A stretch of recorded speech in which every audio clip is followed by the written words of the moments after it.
ఈరోజు స్వచ్ఛ Andhra Pradesh training programmes ఇవ్వడం చాలా మంచి కార్యక్రమం ప్రభుత్వం తరఫున. బాధాకరమైన విషయం ఏంటంటే ముఖ్యమంత్రి ఫోటోలు అన్నది తీసేస్తున్నారు. మొన్న సంక్రాంతి సంబరాల్లో తీసేశారు. ఇందులో ముఖ్యమంత్రి ఫోటో లేదు. రెవెన్యూ స్టాంప్ ఉంటుంది కదా, మనం ₹1,00,000 అప్పు చేసుకుంటే రెవెన్యూ స్టాంప్ పెడతాం కదా, ఎంత స్టాంప్. ప్రతి పార్టీని గౌరవించాలి. అధికారులు కూడా వినిస్తున్నాను, జనసేన పార్టీని గౌరవించాలి, ఆ నాయకులు ఫోటో వేయాలి. బీజేపీ పార్టీని గౌరవించాలి, ఆ నాయకులు ఫోటో వేయాలి. At the same time Telugu Desam party నాయకులను గౌరవించాలి. నాయకులు కూడా వదిలేండి, రాష్ట్రానికి ముఖ్యమంత్రి ఎవరు? ముఖ్యమంత్రి ఫోటో కూడా తీసేయడం చాలా దారుణంగా ఉంది పరిస్థితి. ఇది మేము చెప్పుకోలేకపోతున్నాం. క్రమశిక్షణ అడ్డొస్తుంది. ఇది 5వ సారో 6వ సారో. ఆఖరికి ఈవేళ నేను స్టేజ్ ఎక్కాను, మాట్లాడదాం ప్రోగ్రాంలో. కార్యకర్తలు రివర్స్ అవుతున్నాను నా మీద. నేను అనుకున్న కార్యకర్తలు వినే పరిస్థితులు లేదు. అధికారులని రిక్వెస్ట్ చేసేది ఏంటంటే, కూటమి అంటే కలిసి ఉండి ప్రభుత్వం 15 ఏళ్ళు.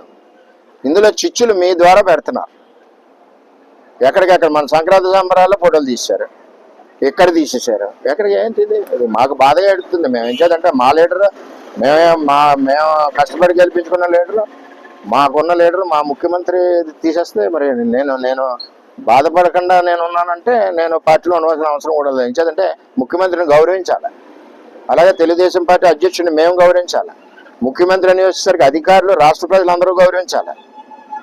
అలాగే స్థానిక ఎమ్మెల్యేని గౌరవించాలి. అలాగే కూటమిలో ఎవరైతే నాయకులు ఉన్నారో వాళ్ళందరినీ గౌరవించాలి. ఇప్పుడు మా నాయకుడికి గౌరవం లేనప్పుడు మేము ఎలా ఉండగలం? ఆ మీటింగ్లో అయినా నేను స్టేజ్ పైకి ఎక్కాను, సగం అణుచుకుని ఎక్కాను. క్రమశిక్షణ అడ్డు వస్తాను. కార్యకర్తలు ఎవడో ఇన్ని పరిస్థితులు లేరు. ఇది అంటే బాధాకరం. సరి చేసుకోవాల్సిందిగా అధికారులను విజ్ఞప్తి చేస్తున్నాం. ఫర్దర్ ఇటువంటి కార్యక్రమాల మటుకు ఇక్కడ జరగడం కరెక్ట్ కాదు. వీటన్నిటికి కూడా అన్ని పార్టీలు వ్యతిరేకం. ఇందులో ఏ పార్టీని అగౌరవపరిచినా మిగిలిన 2 పార్టీలు కూడా మేము తప్పు పడతాం. అది చేత ఏంటంటే ఇటువంటి విధానాలు కరెక్ట్ కాదని చెప్పి ఎతో బలుగుతున్నాం. మేము బాధగా ఉంది మాకు. నిజంగా ఈ కార్యక్రమంలో ఇన్వాల్వ్ అవ్వక నేనైనా కార్యకర్తలు మాట వినాలి కాబట్టి నేను వెళ్తాను.